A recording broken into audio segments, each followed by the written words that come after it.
മഹാരാഷ്ട്രയിലെ യുവ വ്യവസായി കേതൻ അഗർവാളിന്റെ കൊലപാതകത്തിൽ പ്രതി സിയ ഗോയലിനെ നുണ പരിശോധനയ്ക്ക് വിധേയമാക്കാൻ കോടതിയെ സമീപിച്ച അന്വേഷണ സംഘം കേതനെ കോട്ടയിൽ നിന്ന് താഴേക്ക് തള്ളിയിട്ടതിന് ദൃക്സാക്ഷിയോ നിർണായക തെളിവോ ഇല്ല.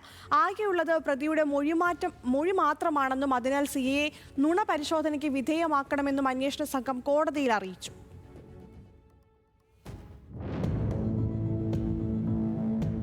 വ്യവസായി കേതൻ അഗർവാളിന്റെ കൊലപാതകത്തിൽ നുണ പരിശോധന നടത്തുന്നതോടെ നിർണായക തെളിവുകൾ ലഭിക്കുമെന്നാണ് അന്വേഷണ സംഘത്തിന്റെ പ്രതീക്ഷ. കേതനെ മലയിടുക്കിലേക്ക് തള്ളിയിട്ടത് ആരാണെന്ന് ഉറപ്പിക്കാൻ ഇതുവരെ കൃത്യമായ തെളിവുകളോ ദൃക്സാക്ഷി മൊഴികളോ ഇല്ലെന്ന് ചൂണ്ടിക്കാട്ടിയാണ് പോലീസ് നുണ പരിശോധനയ്ക്ക് കോടതിയെ സമീപിച്ചിരിക്കുന്നത്.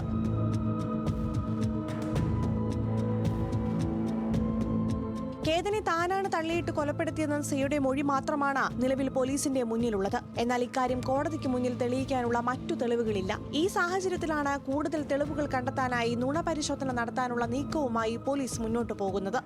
देखिए, पुलिस जो तपास करती है, जैसे घटना हुई है तो उसमें हम ये तो हर एक बात तो जांच के देखेंगे कि कोई इसमें कुछ और भी है या नहीं. हर एंगल से हम ये तपास कर रहे हैं. अगर ये इन्वेस्टिगेशन की बात है, इन्वेस्टिगेशन में जो भी सामने आता है उस हिसाब से हम 100% तपास करेंगे.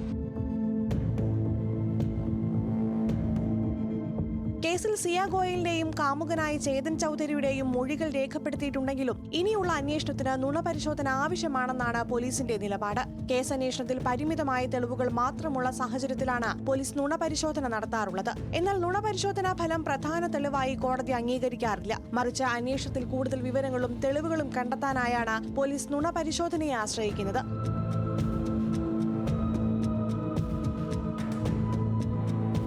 അതേസമയം നുണ പരിശോധനയ്ക്ക് മുൻപ് നിയമപരവും സാങ്കേതികപരവുമായ ഒട്ടേറെ നടപടിക്രമങ്ങൾ പാലിക്കേണ്ടതുണ്ടെന്ന് സിയ ഗോയലിന്റെ അഭിഭാഷകനായ വിപുൽ ദുഷിൻ പ്രതികരിച്ചു. നുണ പരിശോധനയ്ക്ക് പ്രതിയുടെ അനുമതി ആവശ്യമാണെന്നും അഭിഭാഷകൻ പറഞ്ഞു. News desk, news Malayalam.